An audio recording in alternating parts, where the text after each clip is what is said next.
কক্সবাজারের বার্মিজ মার্কেটে আসলে কি সব বার্মিজ জিনিস পাওয়া যায়? সত্যি বলতে এখানে বার্মিজ প্রোডাক্টের তুলনায় লোকাল প্রোডাক্টই বেশি। চলুন আজকে আপনাদের ঘুরে দেখাই কক্সবাজারের বার্মিজ মার্কেট আর আমি কি কি কিনেছি এখান থেকে। প্রথমে এই যে কিউট কিউট ইয়াররিং গুলো আপনারা দেখতে পাচ্ছেন, এগুলো কিন্তু মাত্র 10-20 টাকা করে দাম ছিল। আর এই হেয়ার ক্লিপটার দাম নিয়েছিল 60 টাকা। আমি এই দোকান থেকে বেশ কয়েক জোড়া আমার পছন্দ মতো কানের দুল আর ওই হেয়ার ক্লিপটি নিয়েছিলাম।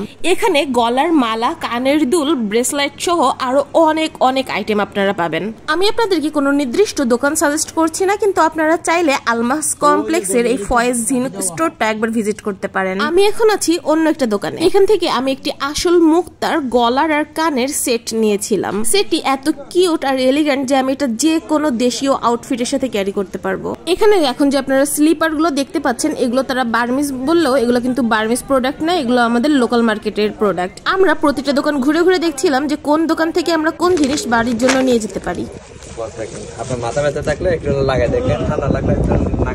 এই দোকান থেকে আমরা এই বামটা কিনেছিলাম, এটার ফ্লেভার অনেক স্ট্রং ছিল। তাছাড়াও নিয়েছিলাম অনেক রকমের আচার, চকলেট আর বাদাম। এই দোকানটি পাইকারি দোকান হয়, এই দোকানে আমরা এসবের রেট অন্য দোকান থেকে বেশ ভালো কম পেয়েছিলাম। এমনকি তারা প্রতিটা আচারের প্যাকেট কেনার আগে আমাদেরকে এক প্যাকেট করে টেস্ট করে খাওয়ার জন্য দিচ্ছিল, যাতে আমরা দেখে শুনে বুঝে তারপর কিনতে পারি যে আসলে এই আচারটা কেনা আমাদের জন্য ঠিক হবে কিনা। আমাদের টোটাল বিল এসেছিল 2571 টাকা। এই দোকানটি বিশাল বড় ছিল।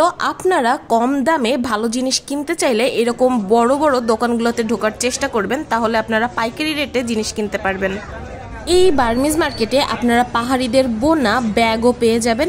আমি ব্যাগ কিনেছিলাম, কিন্তু আমি ব্যাগের ফুটেজটা নিতে ভুলে গিয়েছি, যে কারণে আমি ভিডিওতে অ্যাড করতে পারছি না।